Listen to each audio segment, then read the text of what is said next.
Nexxlegacy.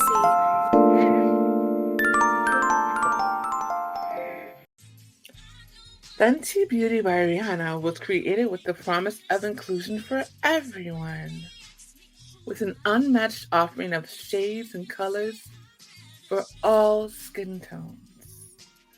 You'll never look elsewhere for your beauty staples. Danaya Azure Radio is now sponsored by Fenty Beauty. Browse their foundation line, lip colors, and so much more. All you have to do is go to www.danayaazure.com. That's www.danayaazure.com. And click on the link that says Nexxlegacy Fenty. Nexxlegacy.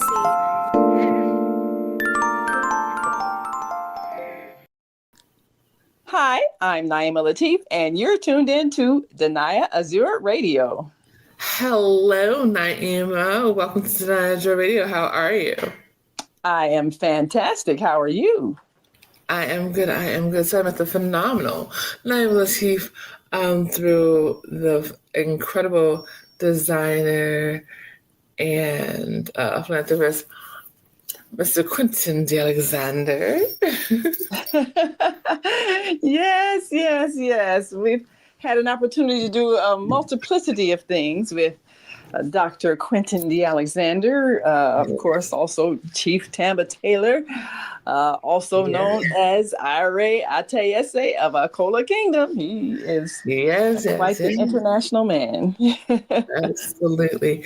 So how did you originally get into media? I have been in media for the past, I would say, 50 years, in a sense. Well, I don't want to date myself too much. I'm going to say, well, I'll say 40, even though I did start in my teens, but definitely after college, I have been involved in television production since 1987, when I first started with one of the Chicago aldermen producing his television show on cable TV.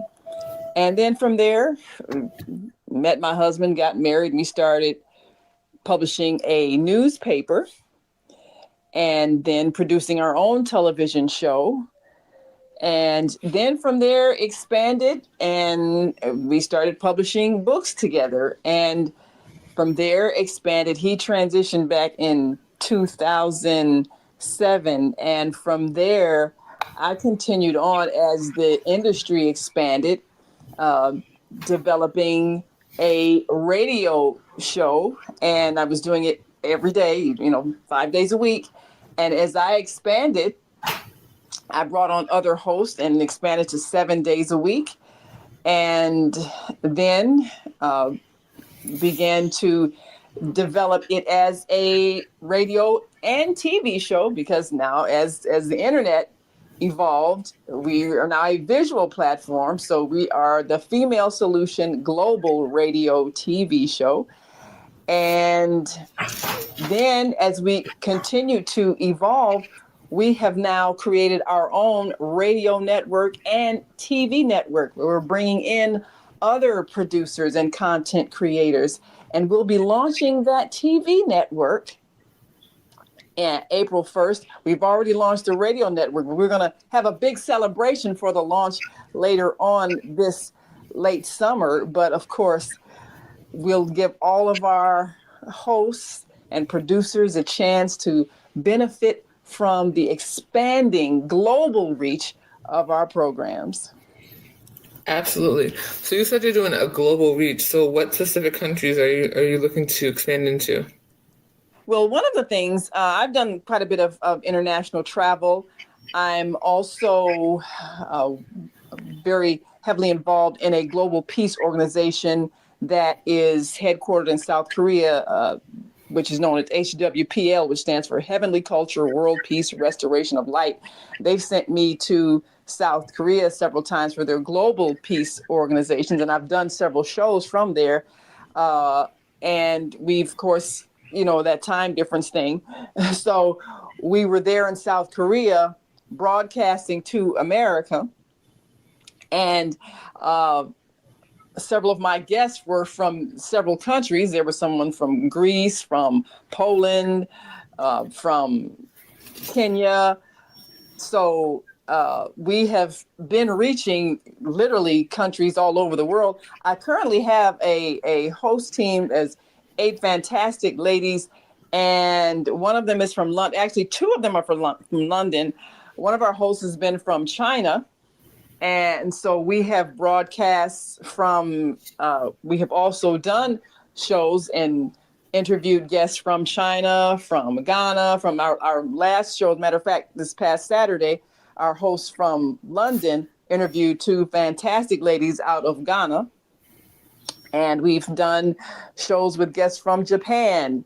And we've also done shows from, of course, South Korea, where I've been several times. And we've had an opportunity to literally reach all across the globe. Interviewed a journalist from France, so what we do, and reminding people that they're speaking to the world. During our show, we play greetings to countries all over the world in 16 different languages. I'm striving to perfect my skills as a polyglot, which is one who speaks several languages. So we greet the viewers and listeners in 16 different languages.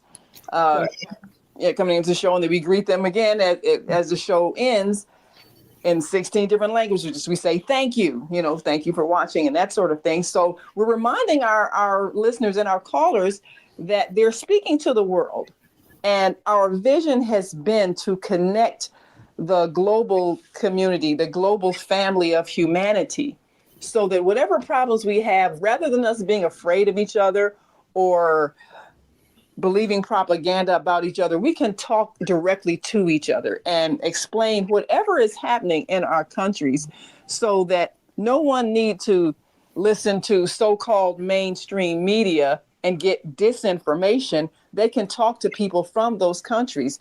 And as you know, because you're also in the media, that this is the new media. This is the new mainstream. Everybody is on the internet, and many people are watching TV shows and listening to radio shows like this all day long on their cell phone. They're literally carrying the multimedia instrument with them. So knowing that this is how communication has evolved, we're taking advantage of that by creating platforms and programs that give people a sense of empowerment. We want them to know that they have the power to create the world they would like to see. And we introduce them to people who are doing just that. Yes. And author, radio and TV producer, media consultant Naimah Latif is my guest here on Danaya, Azure Radio. So in the term of the new 45, now 47 situation, and the way that they're trying to, quote unquote, roll back all the diversity, equity, and inclusion programs, which is what DEI stands for, which he probably doesn't understand. Actually, I'm sure he doesn't understand. He probably couldn't even say it. But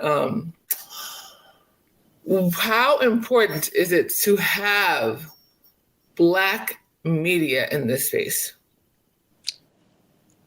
It is important for us to not only have Black media, not just media, but every single industry. What we are learning is that we need to seize the power to provide everything we need, so that we're not believing that other people hold our future in their hands by the decisions that they make. A few years ago, matter of fact, during the pandemic, we started a farming program called Producing Agricultural Nourishment, Developing Economies, Making Independent Communities.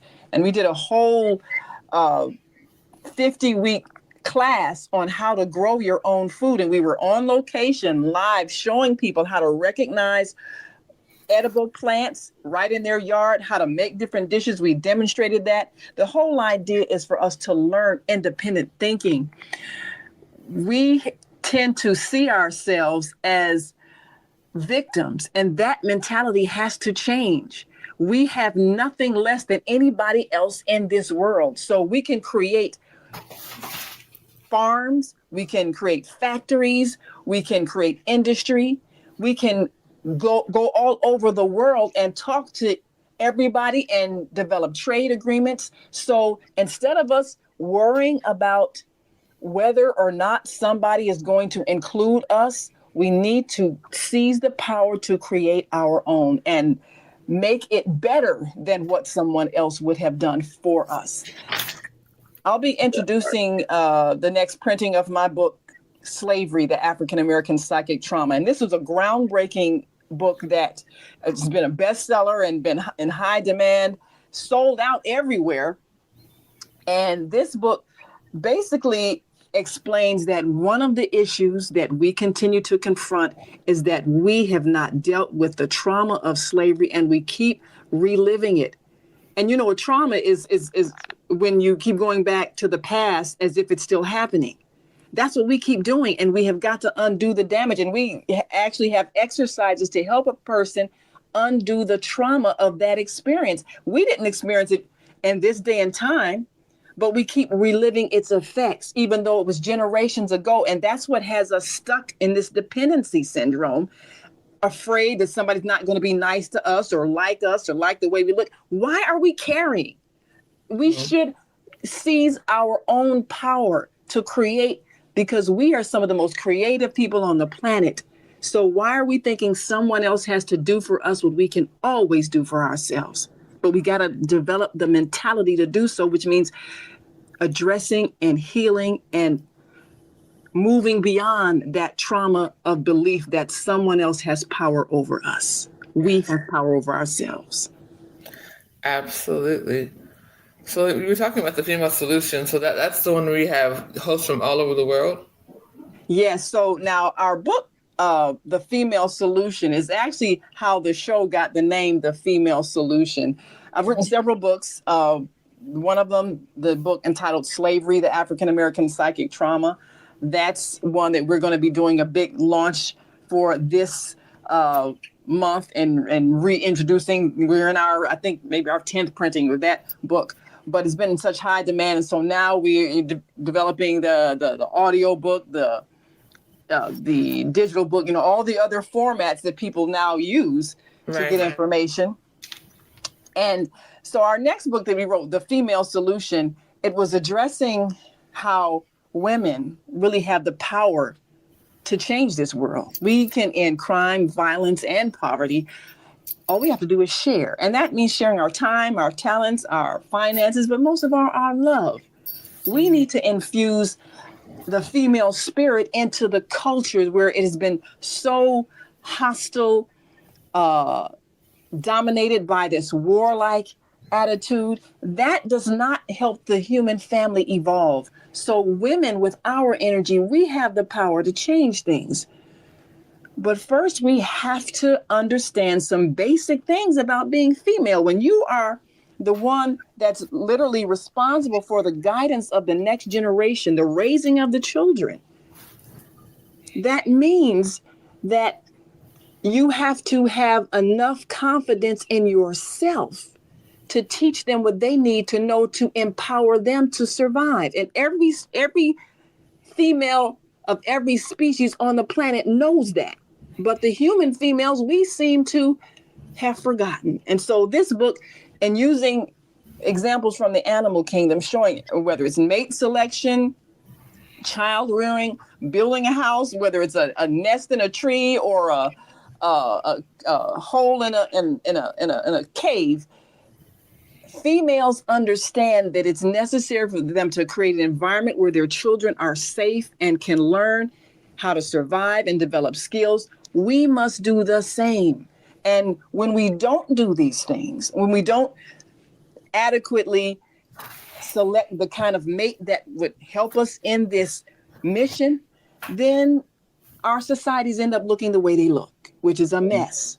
So women have to seize their power. We have allowed ourselves to lose track of the power that we have as the progenitors, the ones who make sure the species continues. There are things we Absolutely. must do in the raising of our children that we must relearn how to do. So that book itself, it became the reason why a lot of radio hosts you were inviting me on, TV hosts inviting me on to be a guest, and so I became a regular guest in one of the radio shows out of St. Louis and developed a large following. And then somebody said, you need to have your own show.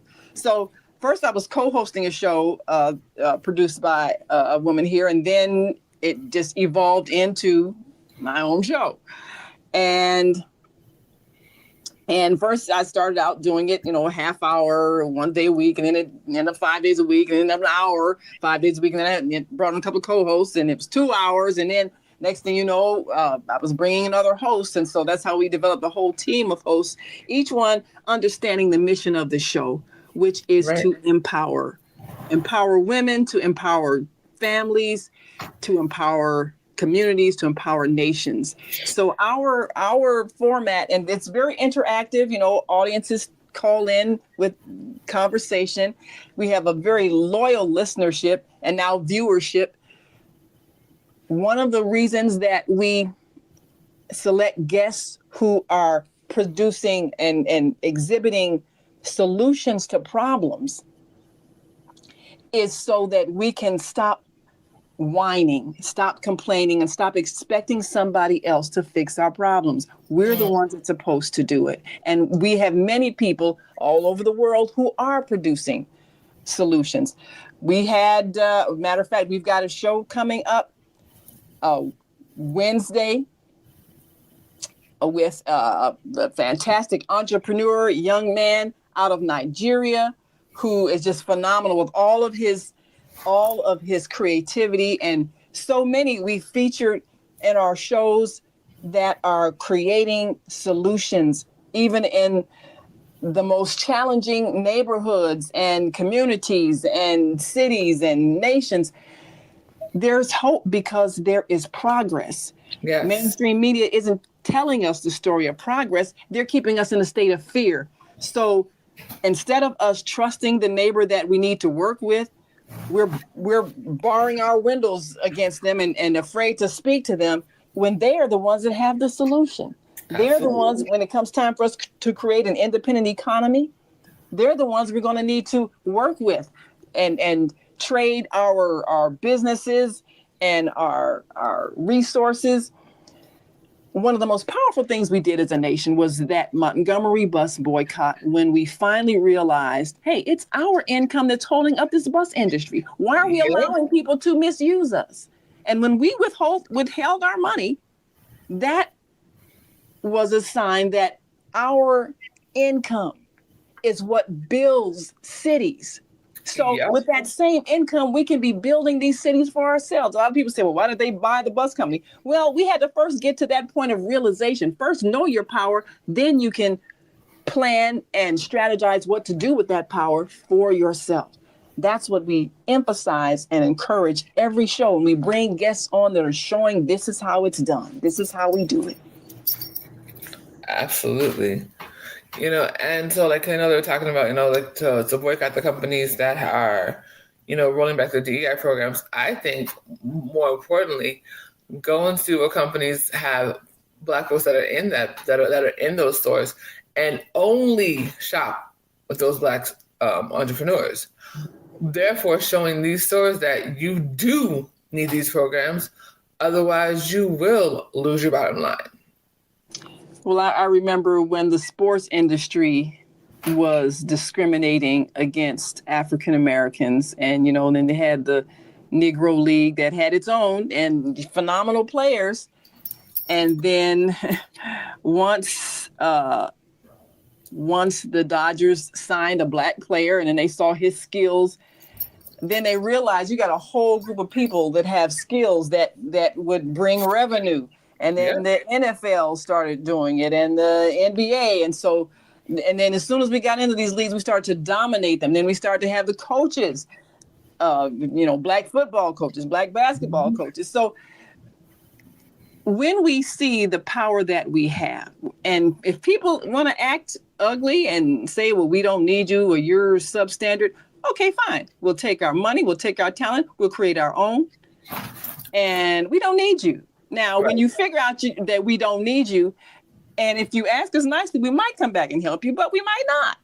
It just depends. If you can't have an attitude and an understanding that we are a global family and we need to work together and cooperate, if you don't understand that higher principle of living, then we don't need you. We don't want to work with you, because that has to be the idea of the future. Yeah. People who want to thrive have to change their attitude. It's about cooperation. It's about working in harmony so that everybody survives. You can't have cities where you have a large homeless population and all of these buildings owned by real estate companies, and nobody figure out that you need to find a way for people to have shelter. That part.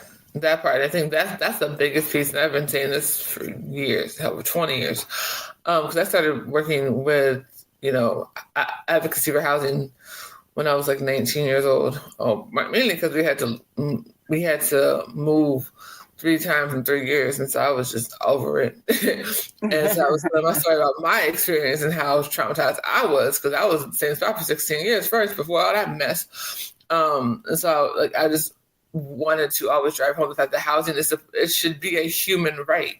Like, that should be right up there with life, liberty, and the pursuit of happiness. Housing should Absolutely. be in that whole Absolutely. thing.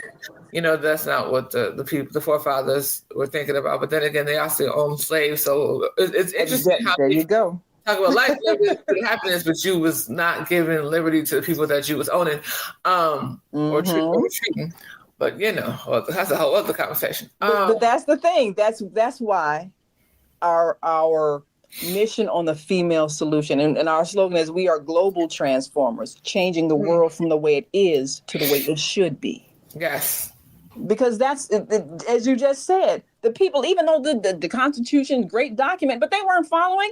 They were making money off of selling people. So they weren't at the evolution as human beings to the level where they could actually live that document.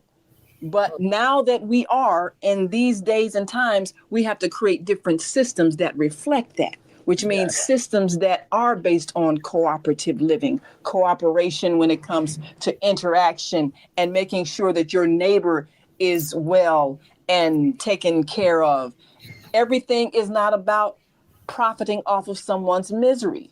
So we're talking about changing the whole thought process, the whole narrative, the whole intention behind everything we do. This is why women's role in raising the children is so crucial, because we instill the values. So when we have the values of cooperation, our children will see us living it. This is why we have to get along as women. And if we're allowing ourselves to be pitted against each other, making us believe we have to fight each other for love and all these kinds of ridiculous things, then we remain disempowered. So we built a very strong sisterhood with women who understand the mission, and they, with the lives they live, they help to demonstrate how this world can change. One of our hosts, she does a regular feeding of the homeless every week. She's out there, and she was inspired by her brother, who had been part of the unhoused population that had gotten killed, got murdered. Zelda Robinson, she on Facebook and YouTube every week, reminding people to give and showing them how she takes the food, clothing, heaters for the wintertime. So, we're constantly demonstrating how to solve the problem, how to raise consciousness about the problem, and to get involved in the solution. So, we've done a lot in terms of helping bring youth into the picture and preparing them to be the future communicators. We train students. As a matter of fact, we had a wonderful class of students at the Betty Shabazz International Charter School, a school that I raised my daughter in. And she has such a global perspective now. She is now a world traveler in the job that she does, taking students to places all around the world so they can learn business. And what we did with the students at Betty Shabazz, 6th, 7th, 8th grade students, trained them in podcasting, and then had them interview people from all over the world. They interviewed our guests from China. They even met and talked with students from China and exchanged experiences, which was powerful because this is how we want them to think and plan and keep connected so that in the future they will not be enemies because they have made friends. And now that they have the skills, whether it's interviewing or using the technology to be able to connect, this is going to evolve into the kinds of permanent global connections that we'll see manifest in the world as harmony and unity among people who know each other as friends. So these are the kinds of programs we've done. We worked with another group of young people and training with one of our hosts, Asada, who does training of young people and teaching them how to communicate.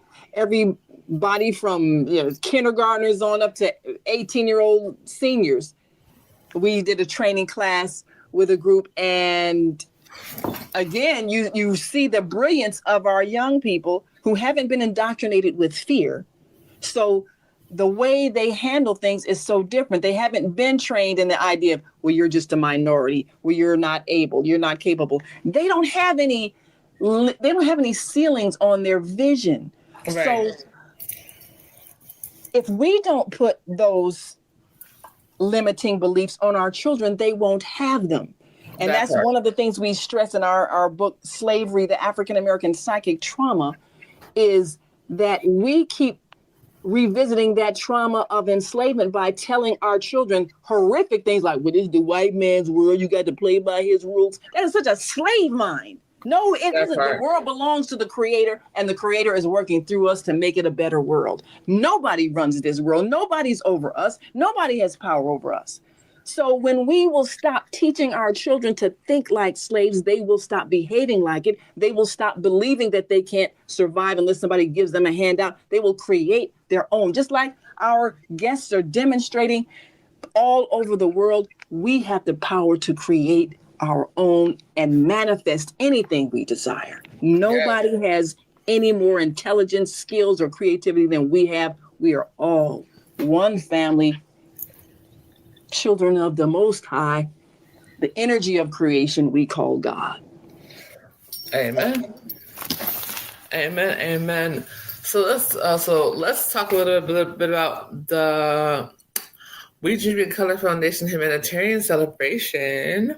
You are a recipient. You're an honoree. Yes. So of course, our dear brother, Dr. Quentin D. Alexander, Chief Tamba Taylor, also known as R.A.I.T.S.A. of Akola Kingdom. We've worked together on many different avenues. So he's had an opportunity to see what I do globally. And as a global thinker, he realizes the importance of teaching children, encouraging humanitarian work, and all of those things. And so, of course, he's done a magnificent thing in recognizing so many people around the world who are forward thinking and problem solving. And I will be one of the honorees at the We Dream in Color Humanitarian and Unity celebration. And the key word is unity, because we're demonstrating what it looks like. He's got people from all over the world, very diverse group of awardees, so that we can see the global family of humanity. And this is the people that I've attracted into my life are those who understand the mission, because it's the mission from the Creator. Our family of humanity must become a unified expression of love. And this is who we are. So we've had an opportunity to demonstrate these things. He's been on our shows. The Chief's been on our show. Many of the people that are doing wonderful things that he's partnered with have also been on our show, The Female Solution. Some of his people from Liberia, some of the people from Nigeria have been on demonstrating the wonderful work that they're doing. And we'll have even more of them in our future shows. The main thing is for us to realize that the future is in our hands. And it's good when we can celebrate each other when we're doing great work. So I'm grateful that this event is happening and that we'll get a chance to meet some outstanding individuals. Our media team will be there to cover it, of course. I've got a great media team with our programs, our radio and TV network, we're able to bring good news to the world so people can be inspired and they can be encouraged to do likewise. Absolutely, absolutely. So go ahead and tell everybody where they can find you, follow you, and most importantly, book you. Well, of course, they can go to my website, NaimahLatif.com. That's NaimahLatif.com. That has links to all the various enterprises I'm involved in. And of course, they can tune into our Female Solution radio TV show every day of the week, Monday through Friday, 7 a.m. to 8 a.m. Central. And on Saturdays, 12 to 1 Central, and Sundays, 7 to 8 p.m. Central Time. And of course, they can go to thefemalesolution.com and meet all our hosts and tap into our networks. We're on a multiplicity of platforms, YouTube and Facebook pages. And of course, now our radio and TV network. Our network is the On Air Network, and On Air stands for Online Network of Associated Internet Radio Hosts. And that's who we are. I love it. I love it. One more question before we get out of here. When everything is said and done, what do you want your legacy to be? I want my legacy to be one of changing the world and making it a better place and empowering others to do likewise through all the means of communication that the Creator has allowed me to use: books, television, radio, teaching in classrooms, and all the ways that we touch lives. And I want people to remember that the energy that I used is love. Nothing else to say there. Thank you, everybody, for tuning in, and continue to express what makes you unique. Bye.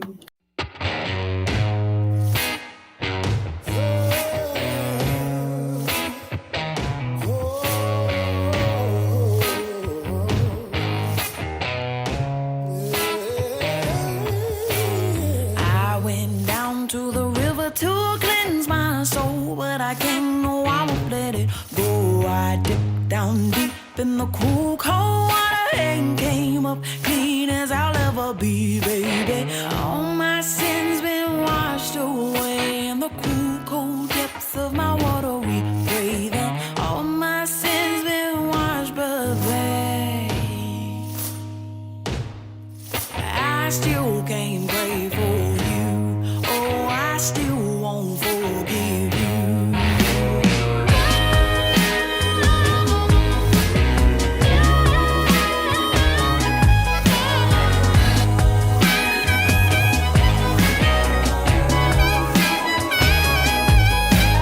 I went down to the river to make my peace in the shade of the evergreen trees. Tore down my pride to build your self-esteem. Took a while, but I'm back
still can't pray for you. Oh, I still won't forgive you.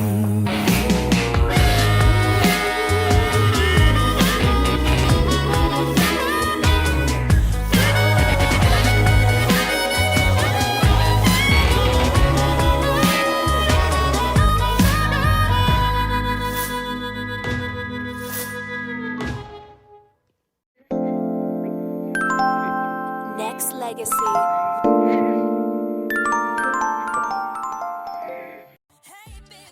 Are you searching for the perfect gift?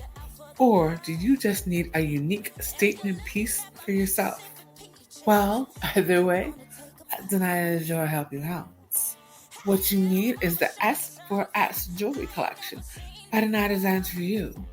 S4S stands for strictly for a stage.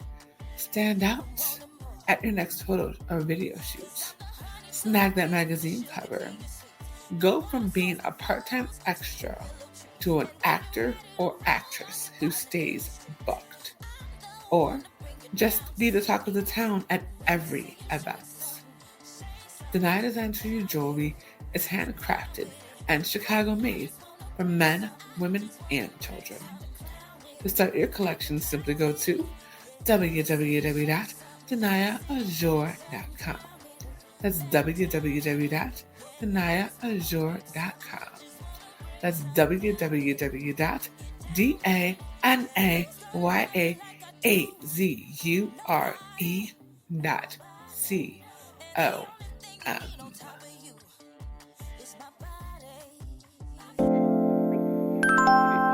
Nexxlegacy.